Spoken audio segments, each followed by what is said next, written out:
Entonces, vamos a ver ahora ya la última parte muy breve, pero es importante para comprender algunas cosas respecto al laboratorio del sistema urológico, es fundamental. Lo primero es ver lo clásico, pide tu creatinina. Entonces, si a mí me dicen qué es lo más útil para medir la función renal ambulatoria, incluso hospitalariamente, es la creatinina y obviamente la urea, porque la relación urea-creatinina es fundamental. Recuerden que la relación urea-creatinina, ¿no?, es básicamente, bueno, puede ser incluso lo que más se utiliza en el mundo es la BUN. Entonces, recuerden, una relación BUN-creatinina para medir si es prerrenal o renal es importante. Cuando es mayor de 20 es prerrenal y cuando es menor de 20 ya es daño renal. ¿No es cierto? Entonces hay que ver la relación urea-creatinina. Entonces la creatinina que suele estar en un varón, ¿no?, entre 0.7 y 1.3 y en la mujer entre 0.6 y 1.2, lo característico. Entonces la creatinina se filtra y se secreta, pero no se reabsorbe. Ahí la diferencia con la urea, que sí se reabsorbe y es dependiente de sodio. Por eso es que cuando uno hace falla renal aguda, se reabsorbe mucha urea y por eso es que la urea sube más rápido que la creatinina al principio. Ese es un concepto que ya lo hemos explicado y lo vamos a volver a explicar cuando hagamos nuevamente falla renal aguda. ¿Ok? Y siempre el incremento de la creatinina va a ir en función de la caída, ¿no?, progresiva de lo que es la filtración glomerular. Entonces, una filtración glomerular, ¿no?, de alrededor de 50 todavía está por debajo de los niveles, es una curva por eso invertida, clásica. Y entonces, la depuración proviene básicamente del concepto del clearance.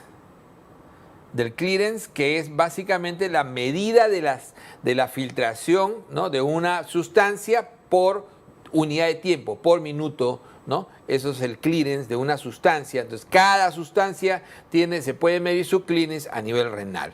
Entonces, cuando uno mide el clearance de la creatinina, como está muy en relación a la verdadera función, se llama depuración, la depuración de creatinina. La depuración de creatinina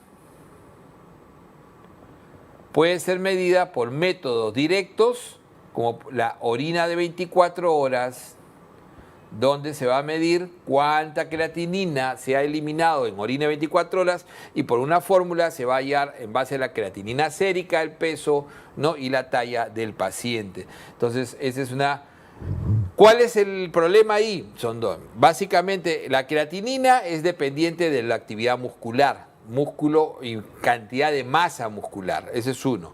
No es dependiente de la dieta, pero sí de esto. Y lo segundo es el volumen urinario, es ahí el gran problema. Entonces, ¿cuál es el volumen urinario normal? Ya lo habíamos dicho, va de 800 a 2500 el volumen urinario, el rango normal de orina de una persona. Entonces, yo ayer oriné 1200 porque no tomé mucho líquido, porque hice mucho ejercicio, porque perspiré demasiado, ¿no? Entonces perdí muchas más pérdidas insensibles que otros días. De repente oriné 1200. Pero hoy tomé mucha agua y entonces hoy oriné 2200, 2500. Ya saben que la poliuria más allá de 3000, ¿no?, y la oliguria por debajo de 400. Entonces, en ese rango estamos, el rango de normalidad. Recuerden que siempre tiene un poco más que estirar la pita. Y esta orina de 24 horas, por tanto, tendría que ser con un volumen usual. Por eso que la depuración no es un examen sencillo, porque requiere 3 días de un volumen, de una ingesta controlada de líquidos, y de un ejercicio, ¿no?, estándar, o sea, una actividad muscular estándar. Entonces, por eso es que esta prueba se suele utilizar básicamente cuando uno quiere una medida más exacta, un paciente que ya tiene una enfermedad renal establecida. Pero la medición de la filtración para efectos de medicamentos, de cálculos de dosis, etcétera, y la evaluación clínica diaria puede hacerse solamente con la creatinina sérica e incluso sumándole también a veces la albúmina, pero básicamente con la creatinina sérica y constantes como el peso o a veces incluso la talla y sobre todo la edad. La edad. Y entonces el más utilizado es el MDRD, ¿no? El MDRD, fundamentalmente el tipo 4, el tipo 6, ¿no? Y la fórmula de Crocop-Gaul característica. Ya conocemos, esta es la que tenemos que saber, esta es la que más se utiliza hoy en día, esta es la que tenemos que saber fundamentalmente, esta es la que el MDR6 que requiere, ¿no? Urea y albúmina, es más también bastante exacta. Este es el MDRD clásico que solamente requiere básicamente la creatinina, la edad y el tipo étnico. Y el Crocop-Gaul que requiere también la creatinina sérica, el peso ideal, ¿no? No es el peso real, ¿no es cierto? Y que se puede ajustar de acuerdo básicamente al peso de la persona. Entonces las fórmulas, las ecuaciones clásicas, ojo que para efectos de examen no hacemos este ajuste y solamente utilizamos la creatinina sérica tal cual, ¿ok? La utilizamos tal cual, entonces para efectos del examen. Otra forma de medir la función es básicamente por la excreción de radiofármaco. Entonces, ¿qué radiofármaco podemos utilizar? Utilizamos el tecnesio 99. Esta se llama, ¿no?, el renograma. El renograma, ¿no? El renograma o gamografía renal. También en nuestro medio llamado radiorenograma.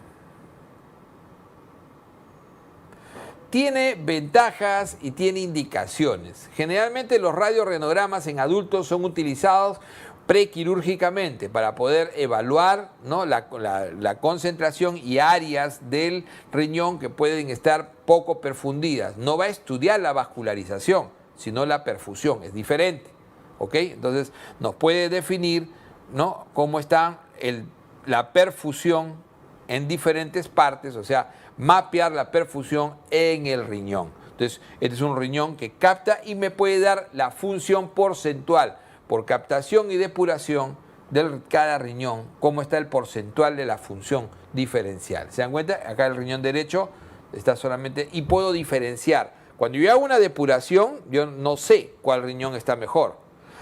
Combinado con una ecografía, quizá la ecografía, recuerden, me puede dar alguna información.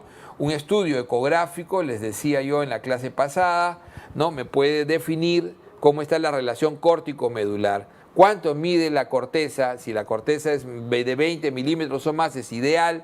Si una corteza tiene 11 milímetros o menos, es un riñón ya totalmente dañado. Entonces, por eso es que eso me puede dar una idea indirecta.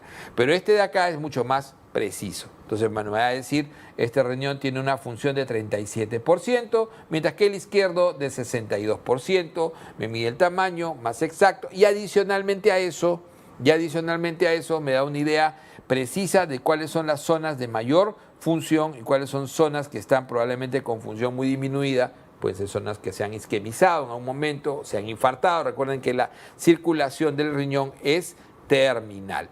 Un radiorenograma entonces tiene una primera indicación básicamente en pediatría, porque en pediatría idealmente cuando uno estudia al niño, que son enfermedades muy específicas, ¿no?, uno no anda haciéndole estudio nefrológico a un niño, pero para el niño que tiene hidronefrosis, repetición o síndrome, estos niños, uno cuando quiere estudiar el riñón, hacerle un uroten, que es la prueba, la urografía con tomografía contrastada. En la urotomografía, uno estructuralmente y la velocidad de excreción la puede estudiar a través de una urografía con tomografía de alta resolución. Pero tenemos acá dos noxas. Uso de contraste, primero, el uso del contraste y la alta radiación. Entonces, esto en un adulto puede no ser un gran problema, pero en un niño sí.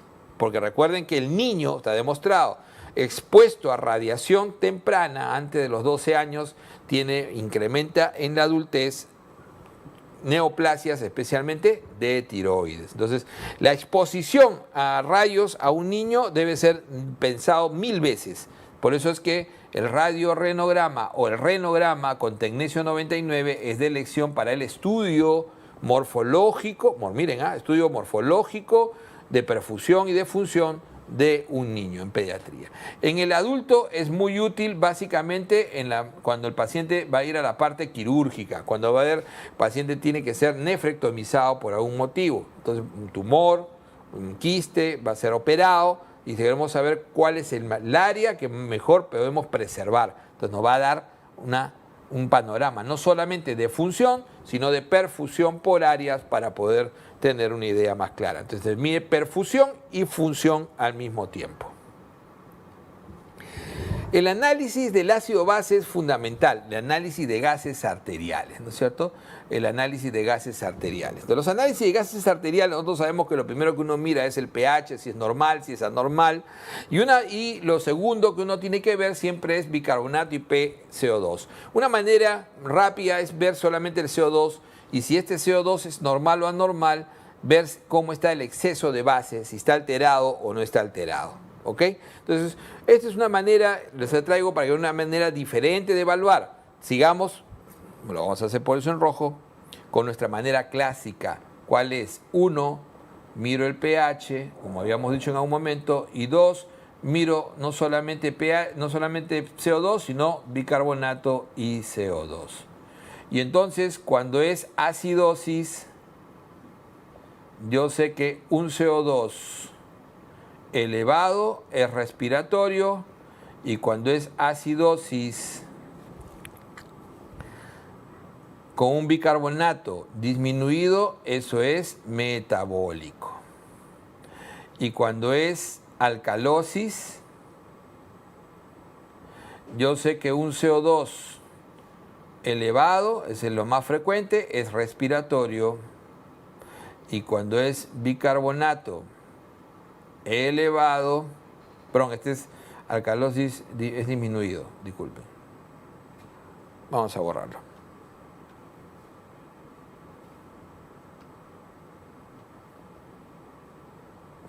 Bicarbonato elevado es metabólico, ¿ok? Y entonces el gran problema siempre acá, esto es sencillo, y acá básicamente jugamos con las causas, ya sabemos, ¿no? Acidosis, eso lo vamos a ver específicamente en clínica, pero acá el gran problema es saber si la compensación, porque generalmente lo primero que tengo que compensar es el pH. Entonces, cuando yo veo que el pH está en rango normal, yo puedo decir, eso ya está compensado. Pero puede tener un trastorno doble, entonces no hay una compensación adecuada. Las compensaciones adecuadas generalmente van con trastornos simples, que es una sola. Yo tengo acidosis metabólica y punto, ¿ok? Yo tengo acidosis metabólica y punto. Entonces, eso tiene que ver básicamente con poder utilizar, ver si, por ejemplo, en el caso de la acidosis metabólica, ¿no? Poder estar seguro de que el paciente está haciendo una compensación adecuada. Yo sé que acá el trastorno base es la caída del bicarbonato y en compensación va a caer el CO2. ¿Cuánto cae el CO2? Entonces CO2 esperado, ese es el asunto. CO2 esperado, entonces voy a tener un bicarbonato, ¿no? Un bicarbonato que lo tengo que multiplicar por 1.5 y sumarle 8. Y esto más menos 2. ¿Ok? Entonces, de esa manera yo hallo cuál es mi CO2 esperado en base a mi bicarbonato. Entonces, el trastorno base de la acidosis metabólica es el bicarbonato. Acá está la clave. Entonces, yo tengo un bicarbonato de 10 por 1.5, tengo 15, más menos 8, 23. 23 más menos 2, ¿qué significa? Entre 21 y 25 es el rango esperado. Si el AGA que me sale tengo 25 de CO2, solamente es acidosis metabólica. Pero si se va hacia abajo, por ejemplo, mi rango era 21 a 25, ¿no es cierto? Ok, si se va a 20, entonces tengo una alcalosis respiratoria como segundo trastorno. No está compensado. El paciente no está compensado. Y si se fue por arriba, entonces será un CO2 elevado, entonces está haciendo una acidosis respiratoria, será una acidosis mixta. Entonces acá les pongo el ejemplo. ¿Bien? Entonces dice, de acuerdo a lo que salga, si me sale un CO2 mayor de lo esperado, tendré una acidosis mixta. O sea, tengo una acidosis metabólica de fondo y respiratoria adicional por algún motivo. Tengo que buscar eso, lo más raro. Y lo más frecuente es que tratando de compensar el pH, si este CO2 me sale por debajo de lo esperado, de este cálculo, que es más o menos 2 el rango. Entonces, si sale por debajo de lo esperado, me está sumando una alcalosis respiratoria, trastorno doble. Y el otro que tengo que evaluar siempre es la alcalosis metabólica. Entonces, la alcalosis metabólica también tengo que ver cómo va a quedar el CO2 esperado. Y ese CO2 esperado en alcalosis metabólica va a ser un bicarbonato por 0.7 más 21, más menos 2. Entonces, de esa manera yo voy a buscar igual, mismo razonamiento. Entonces, tengo un CO2 que salió, ¿no?, por debajo de lo esperado o por encima de lo esperado. Entonces, si el CO2 salió por encima de lo esperado, está combinando con una acidosis respiratoria. Y si salió por debajo de lo esperado, es una alcalosis mixta. Alcalosis mixta. Entonces, ese es básicamente cómo tengo que evaluar el medio ácido-base. El otro gran examen auxiliar dentro del sistema urinario y la nefrología es el examen de orina. Entonces, hay patrones que están más o menos definidos, patrones urinarios que a mí me van a sugerir enfermedades. Vamos a ver patrón por patrón. Entonces, por ejemplo, la hematuria con glóbulos rojos dismórficos, o sea, hematíes dismórficos. Recuerden que cuando yo tengo un hematíe dismórfico, ¿qué estoy hablando? Estoy hablando probablemente de una hematuria glomerular. Hematuria glomerular.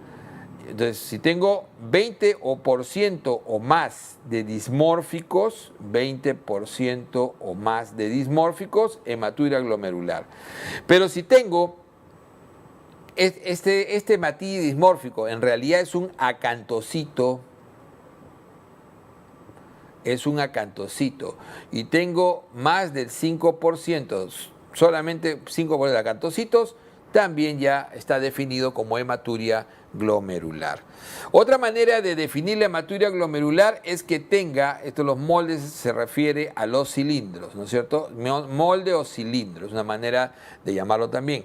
Cilindros de glóbulos rojos también me puede definir, ¿no? Me puede definir la hematuria, ¿no?, la hematuria glomerular. Entonces tengo cilindros hemáticos. Entonces yo tengo una hematuria glomerular con diferentes grados de albúmina, entonces tengo también proteinuria, estoy ante un paciente que no solamente está haciendo hematuria aislada, sino está haciendo sobre todo una glomerulonefritis probablemente proliferativa. Pero hay una enfermedad glomerular, que puede ser una glomerulonefritis, ¿no?, como puede ser una glomerulopatía más crónica. ¿Cuál es la más frecuente glomerulopatía primaria del ser humano, de adulto? Es el depósito de IgA, la nefropatía por IgA. ¿Cómo se llama la nefropatía por IgA? Berger, ¿no es cierto? O puede ser una glomerulonefritis por vasculitis asociada a ANCA, nefritis lúpica, o sea, otros tipos de glomerulonefritis secundarias. Entonces puede ser las proliferativas primarias, las glomerulonefritis secundarias, o puede ser nefropatía por depósito de IgA, que produce generalmente un depósito de IgA mesangial focal y segmentario. Eso es lo que tienen que entender. Entonces, este patrón es un patrón glomerular, es un patrón de hematuria glomerular con proteinuria, albuminuria también. Entonces es una enfermedad glomerular bien definida. Pero puedo tener también solamente proteinuria con hematuria mínima o ausente. Y esta proteinuria pesada, ¿no?, ¿qué es lo que más está yéndome? Me está yendo hacia lo que es el síndrome nefrótico. Si este era nefrítico el anterior, este va sobre todo a lo que es un nefrótico. Y ojo que no necesariamente los nefróticos pueden estar exentos, a veces pueden tener una ligera hematuria. No lo descartan. Hasta un 30% se asocian a microhematurias. Entonces las glomerulopatías, de hecho, no son proliferativas acá. Entonces no es nefrítico, no es itis, No es glomerulonefritis, es glomerulopatía. Anteriormente sí era itis, este es glomerulopatía no proliferativa. Lo más frecuente en el adulto es la diabetes, ¿no? Puede también darlo la amiloidosis, y la primaria más frecuente, la membranosa. Recuerden que hoy en día la idiopática, la membranosa está asociada, ¿no? Puede estar asociada a neoplasias, enfermedades autoinmunes, puede estar asociada a hepatitis B, pero lo más frecuente es que sea idiopático, y cuando es idiopático se asocia a anticuerpos anti-PLA2R, ¿no es cierto? Antirreceptor de fosfolipasa A2, no se olviden. Entonces, ¿no? Entonces, y de ahí tenemos también otras como la glomerulosclerosis focal y segmentaria, o también llamada hialinosis focal. Y en los niños, los cambios mínimos, que hay fusión solamente podocitaria. Todo eso produce albúmina pesada. En la orina podemos tener múltiples, cambien los moldes, no sé por qué se me ha pasado esto, es cilindros de células granulosas. Tengo células granulares y epiteliales. Entonces, lo más probable, cuando tengo esa célula bien definida, y todo es todavía agudo subagudo. Entonces, cuando tengo cilindros granulosos agudos subagudos, lo más probable es que sea necrosis tubular aguda. O sea, una lesión renal aguda, es lo característico. También se ha visto este tipo de lesiones en el paciente lúpico agudo. Acuerden que una causa también de enfermedad renal subyacente es la glomerulonefritis aguda, especialmente aquellas autoinmunes. Pero lo más frecuente es la necrosis tubular. Recuerden que las necrosis tubulares agudas son de dos tipos. Pueden ser isquémicas o pueden ser tóxicas. Esto siempre acuérdense. La isquémica siempre viene ¿de qué? De un prerrenal mal manejado o imposible de manejar. ¿Cuál será imposible de manejar? El asociado a medicamentos como IECAS o AINES, como habíamos visto en la clase anterior. Pero el que sí puedo manejar es cuando las causas que puedo diagnosticar precozmente, básicamente por conocimiento de causa. Por ejemplo, si tengo un paciente que se está deshidratando, yo sé que puede hacer una falla prerrenal. Si tengo un paciente que está sangrando, yo sé que puede hacer una falla prerrenal. Entonces tengo que darle volumen, ¿no es cierto? Si yo tengo un paciente con cirrosis que tiene ascitis, entonces yo sé que puede hacerme un síndrome hepatorrenal si es que abuso de la furosemida o si hago paracentesis masivas. Si tengo un paciente con falla cardíaca, con fracción de eyección menor de 35, sé que puedo hacer daño renal por hipoperfusión renal.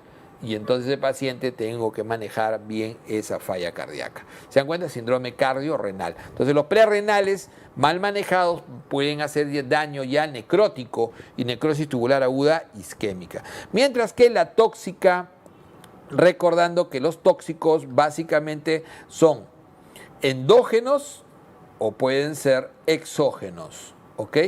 Cuando son endógenos es que el daño se produce en el organismo por circunstancias o enfermedades que uno tiene, que pueden estar asociados a diferentes tipos de enfermedades, como por ejemplo un síndrome de lisis tumoral.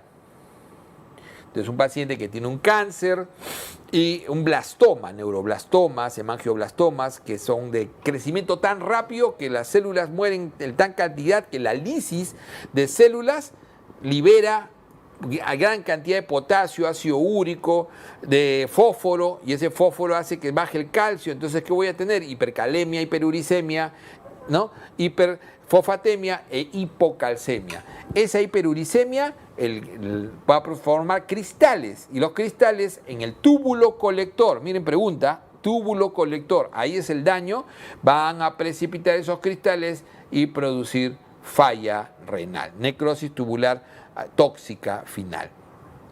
Entonces, también puede ser por depósito de pigmentos. ¿Qué pigmentos pueden precipitar en el riñón? Por ejemplo, la mioglobina. ¿Y por qué tengo mioglobina que precipita? Rompí músculo. Hice mucho ejercicio, está escrito, pero eso no es la causa frecuente. Pero hay gente que puede hacer rhabdomiolisis por excesivo ejercicio muscular, ¿no? Es brutal. Pero lo más frecuente es asociado a traumas, grandes traumas, el síndrome de aplastamiento, o asociado a medicamentos como por ejemplo las estatinas, ¿no?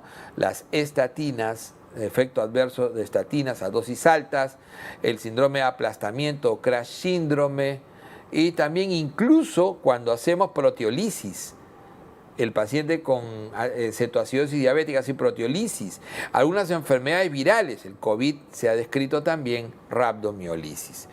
Pero puede precipitar otro pigmento, hemoglobina. Claro, si hago una hemólisis porque estoy tomando un medicamento que puede generar un poco de hemólisis tipo nitrofurantoína, podría ser, pero es una cosa muy leve. Pero si hago una intensa hemólisis como la hemoglobinuria paroxística nocturna, precipitación de hemoglobina y daño renal. Pero podría también precipitar el calcio, entonces puedo hacer por hipercalciuria. ¿Cuándo la hipercalciuria me daña el riñón? Cuando es mayor de 14. Mayor de 14 la hipercalciuria, ¿se dan cuenta? Entonces puedo precipitar nefrocalcinosis severa. Exógena, la toxicidad exógena me la pueden generar medicamentos de diferentes tipos, nefrotóxicos y el contraste. El contraste es la causa más frecuente de falla renal aguda en el primer mundo hoy en día. ¿Ok?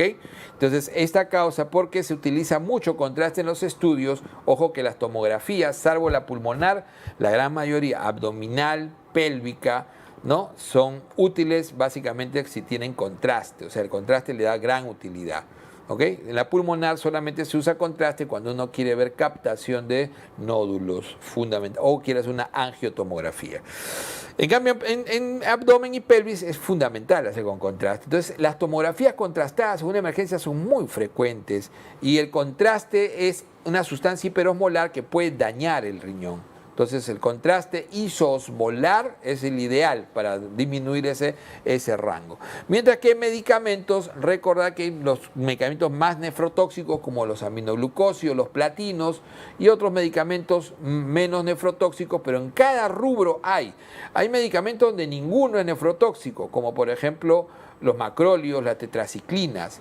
Pero hay medicamentos donde, por ejemplo, las fluoroquinolonas en su mayoría son nefrotóxicos, a excepción de la moxifloxacina, por ejemplo. En los beta-lactámicos es tan amplio, la mayoría tienen una ligera nefrotoxicidad. Algunos pueden producir incluso nefritis intersticial, como la penicilina, como la ampicilina. Pero hay algunos que son netamente de excreción hepática, y esos son ideales, como la ceftriaxona, ¿no? Cero nefrotoxicidad. Entonces, interesante. Otro patrón, ¿no? El patrón infeccioso, la piuria aislada. Entonces, la piuria aislada que puede ser detectada, la piuria por el examen. Recuerden que un examen de orina tiene dos partes. Un examen de orina, ¿no? Es el examen directo y el examen, ¿no? El examen por tira, ¿no? Por la tira, el distic o la tira para orina. Entonces, acá generalmente vamos a tener detectores químicos para diferentes sustancias. Podemos detectar, por ejemplo, esterasa leucocitaria, detecta esterasa leucocitaria, y eso indirectamente detecta piuria, ¿no? Esterasa leucocitaria, por ejemplo. Entonces, la detección de esterasa leucocitaria mayor de 50 es piuria aislada, ¿no? O puedo detectar la piuria por examen directo, ¿no? Si es una orina centrifugada, una orina más de 5 leucocitos por campo, lo que más utilizamos para no confundir, 10 o más por campo. Y eso ya le llamamos piuria. ¿Ok? Entonces la piuria aislada generalmente es infecciosa, generalmente. Entonces bacteriana, pero también puede ser micobacteriana. Incluso la enfermedad tubo intersticial también puede producir piuria. Entonces hay que ver el tipo de orina. El análisis de orina normal con pocas células, ¿no? Entonces, ¿qué cosa es esto? Entonces, un análisis de orina normal. Cuando un análisis de orina, cuando hacemos el examen de orina en el directo, es fundamental que uno tenga menos de 10 células epiteliales, menos de 10 células epiteliales por campo. Porque si es más de 10, ya es una orina contaminada, no es normal. Entonces, un análisis de orina normal con pocas células, es una orina limpia, sin moldes, o sea, sin cilindros y sin proteinuria o mínima o escasa, puede ser considerado normal. ¿Cuándo puedo tener esta orina y el paciente está enfermo renal? Cuando tengo lesión renal prerrenal, el típico prerrenal. Entonces el prerrenal, a lo más podría encontrar de repente un cilindro hialino, ¿no? La típica, el obstructivo, la hipercalcemia, que el taco de calcio, ¿no? Produce una obstrucción, ¿no? Incluyendo la hiperuricemia, puede provocar este tipo de visión. Entonces, en la enfermedad renal crónica, hay generalmente la nefropatía isquémica, la nefrocalcidosis hipertensiva suele ser normal o producir mínima microhematuria, la microhematuria. Y ahí vemos, ¿no? Entonces, generalmente por el color, podemos orientarnos por el color. Dice, ¿no? Tenemos fármacos, por ejemplo, estoy tomando rifampicina, color anaranjado. Estoy tomando fenitoína, color rojo la orina. Los que tomaron hidroxicloroquina, marrón. Los que toman metronidazol, oscuro. Metildopa, oscuro. Imipenem, oscuro. Recuerden que el imipenem es nefrotóxico también. La beterraga o remolacha, color morado a la orina, ¿no? Eso se llama la bituria, así, ¿no? También lo pueden encontrar como bituria. El color blanco, leucocitos, ¿no? Una pijuria tremenda, pero también puede ser cristales de fosfato. El verde, ¿no? El azul de metileno, la mitriptilina también puede provocar ese color. El rojo, la mioglobina, el amarillo marrón, la icterina. Miren, la orina, esta se suele llamar orina colúrica, ¿no es cierto? La típica colúrica, así, amarillo amarronado, así, ictericia, como té cargado, ¿no es cierto? La rosa, que es, ¿no? La cristaluria masiva por ácido úrico, a veces uno tiene eso, no se da cuenta. Negro, ¿no? Entonces, de esa manera, al capto purina, morado, en los que tienen catéter.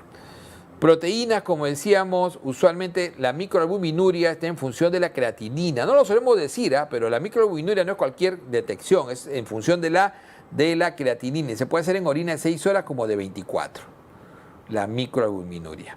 Más de 300 ya es macroalbuminuria. Recordar que cuando es menos de 30, el tipo A1, cuando es de 30 a 300 es A2 y cuando es mayor de 300 es A3. ¿Qué es eso, doctor? Este es el rango de pronóstico, mal pronóstico. Entonces, uno que tiene una enfermedad renal A1, bueno, el pronóstico no es tan malo, o sea, la progresión va a ser lenta, no tienes todavía microalbuminuria, está en rango normal, pero si ya tienes macroalbuminuria, ya tu progresión va a ser mucho más rápida. Entonces, va a ser pronóstico la proteinuria. El pH, la tira reactiva, recordar que los productores de ureasa pueden dar un pH mayor de 7, alcalino, e interferir la interpretación. Por tipo de célula, entonces, ¿no? Entonces, para una lesión glomerular, ya habíamos dicho que el hematíe, la dismorfia, más de 20, y cuando es acantocito, el tipo de dismorfia, más de 5% es suficiente para decir hematuria glomerular. Los leucocitos, los eosinófilos se ven en nefritis intersticiales por fármacos, ¿ok? Émbolos de colesterol, incluso se puede ver como cilindros también en algunas veces. Los linfocitos, las células transicionales, y acá lo interesante, los cilindros, ¿no? Los cilindros hialinos, se puede ver también la albuminuria, pueden ser también normales, especialmente cuando hay las hematurias de esfuerzo, hematuria térmica por ejercicio, etc. Los cilindros hemáticos, ya eso definitivamente es glomerular, y eso es típico de las glomerulonefritis, o sean primarias o sean vasculares. Los cilindros grasos, ya sabemos que en las proteinurias elevadas, ¿no? Por eso que en algún momento se llamó a cambios mínimos en el niño, porque los niños cuando hacen proteinuria, hacen masiva, más de 10 gramos, se llamó nefrosis lipoidea esa enfermedad, por la cantidad de grasa que a veces botaba en la orina. ¿Ok? Las células epiteliales, ¿no? Si ya sabemos que las células granulosas, que están casi completas, todavía es necrosis tubular. Y los leucocitos, la nefritis puede ser por nefritis intersticial, los cilindros leucocitarios, la pielonefritis también y las enfermedades glomerulares en general. El serio es ¿no? También llamado incluso compacto, serio o grueso, ¿no? Entonces el grueso es típicamente de la enfermedad renal avanzada, cuando ya se va perdiendo, se va haciendo nefroesclerosis, ¿ok? Incluso también podemos tener el eosinofílico, como hemos visto en la nefritis por medicamentos, y también por cuerpos multinucleados en el mieloma, ¿no? Por células multinucleadas. Y me dicen, oye, tienes un cilindro con células multinucleadas. Mieloma. Hay que tener probablemente mieloma. En el sedimento podemos ver también cristales, diferentes tipos de cristales, ¿no? Entonces, de urato amorfo, oxalato de calcio, los tipos de cristales de colesterol son hexagonales. Acuérdense, esto es algo que han preguntado fuera del país. Colesterol hexagonal, ¿ok? El oxalato de calcio es alargado, ¿no? Con aspecto compacto, como ven acá, oxalato de calcio, ¿no? También el de ácido úrico generalmente son como cristales romboidales, ¿ok? Como cristales romboidales, por lo menos acordarse de ellos, ¿ok? Y el oxalato de calcio, como decíamos, ¿no? El oxalato cálcico también pueden ser bipiramidales tetragonales. Y entonces ahí tenemos algunas circunstancias que hay que evaluar. Por ejemplo, cuando vemos una orina roja, ¿qué hacemos? Traducción. Centrifugado de orina. En un centrifugado de orina, una orina roja, entonces tu sedimento es rojo, todo el sedimento, ya lo has centrifugado, y todo el sedimento que queda es rojo, ahí haces hematuria. No hay problema, ahí no tienes duda, es hematuria. Ahí ya tienes que hacer el extendido y ver si hay hematíes dismórficos o no. Entonces acá, ¿qué vas a ver? Directamente hay una hematuria, puede ser una hematuria glomerular o no glomerular, y vas a mirar si hay hematíes dismórficos y acantocitos. Pero si lo que tienes es rojo el supernadante, entonces eso no es hematuria. Entonces, si la tira reactiva es negativa, entonces hay otro color ahí. La bituria, la beterraga, la fenazopiridina, uno puede tomar como ¿no? Es un analgésico o también llaman antiinflamatorio de vía urinaria. También la porfiria puede dar esos tipos, ¿no? Porfiria intermitente. En cambio, si la cinta es positiva y es en el supernadante, ¿no? Entonces quiere decir que lo que tienes ahí no es hematíes, sino es mioglobina, es pigmento.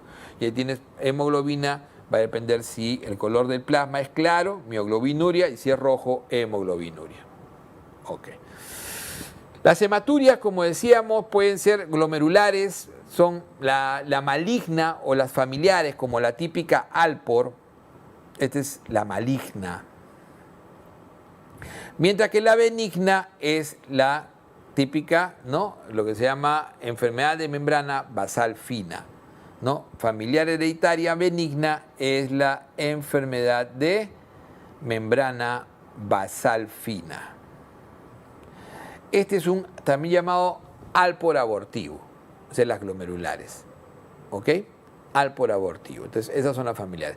Adquirida, una enfermedad, la nefropatía más frecuente, en la hematuria más frecuente adquirida es la hematuria primaria, la hematuria también llamada hematuria recurrente, ¿no? Adquirida la hematuria típicamente recurrente, que es la típica, la más frecuente, la glomerulopatía por IgA, el Bergier, o pueden ser también las glomerulonefritis, pero fundamentalmente el Bergier, ¿no? Por enfermedades no primarias, sino sistémicas, ya sabemos que ¿no? Pueden ser las autoinmunes clásicas, y las infecciones nos pueden dar hematurias también glomerulares, mucho más raro. Generalmente por efecto, no es por pielonefritis, sino esto es por complejos inmunes. Post-estreptocócica, post-infecciosa, o sea, estos son los por complejos inmunes. ¿Ok? Entonces una infección no me tiene por qué dar hematuria glomerular, una infección, pero sí el post-infeccioso, o sea, el efecto de lo que es una el generar una glomerulonefritis. Y las no glomerulares, entonces las congénitas, por ejemplo la poliquistosis, ruptura de pequeños quistes, las adquiridas que pueden ser por medicamentos nefrotóxicos, no son no glomerulares, daño a nivel de la vía urinaria, producidos en la vía urinaria, la cistitis hemorrágica, que puede ser incluso producido por algunos también medicamentos, la pielonefritis puede generar hematuria en la vía urinaria, así como la cistitis, la litiasis, obviamente. Entonces, esas son las no glomerulares. Una coagulopatía, incluso generado por medicamentos como la aspirina, clopidogrel, puede producir hematuria, y la de esfuerzo, ¿ok? La de esfuerzo. Y acá ya son situaciones clínicas interesantes. Tengo una piuria con síndrome cístico urinario, o sea, con la cistitis clásica, infección de la ITU no complicada. Un síndrome prostático, ¿no? Entonces, un paciente que orina con cuentagotas, generalmente en las noches, ¿no? Y con dificultad, hipertrofia o cáncer. La infección del tracto respiratorio superior, ¿qué pasa cuando se asocia a un problema hematúrico? Un paciente que hace un cuadro, ¿no? Un cuadro respiratorio y de pronto comienza a hacer hematuria, típico del Berger, ¿no? De posinfecciosa o por IgA característico. La posinfecciosa, que es el niño que hizo su faringitis y después ha hecho una glomerulonefritis posinfecciosa. Pero el otro es el Berger, en la nefropatía por IgA, por eso se llama sinfaringítica, ¿no es cierto? Que hace un cuadro respiratorio y 3 días después comienza a hacer hematuria con ligera proteinuria. Existe también la historia familiar hematuria, ¿no? La benigna, ya sabemos cómo se llama la benigna, enfermedad de membrana basal fina, y la maligna, el síndrome de Alport. Dolor en flanco, la litiasis, ¿no? La litiasis que puede ser por ácido úrico, hipercalciuria, ¿ok? El antecedente de tuberculosis, entonces me puede generar también una hematuria producto de una tuberculosis renal. Esto generalmente se da en procesos crónicos. La ingesta de anticoagulantes me produce una hematuria por anticoagulantes, por aire, miren, el consumo diario de aspirina. En el caso de los pacientes con etnia negra, disculpen lo de raza, que esto no existe, ya saben ustedes que somos una sola raza, la etnia negra, la enfermedad falciforme, la hematuria cíclica, ojo, interesante, una mujer que hace hematuria cíclica, endometriosis. ¿Ok? Paciente con severo baja de peso y hematuria puede ser tumoral o puede ser tuberculosis.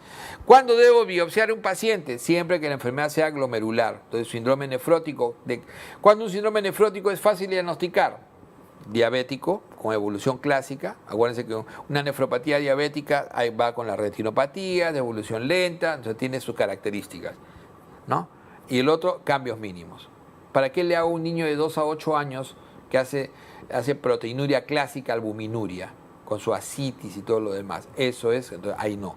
Entonces, si el síndrome nefrótico es idiopático, ahí sí tengo que hacerle biopsia.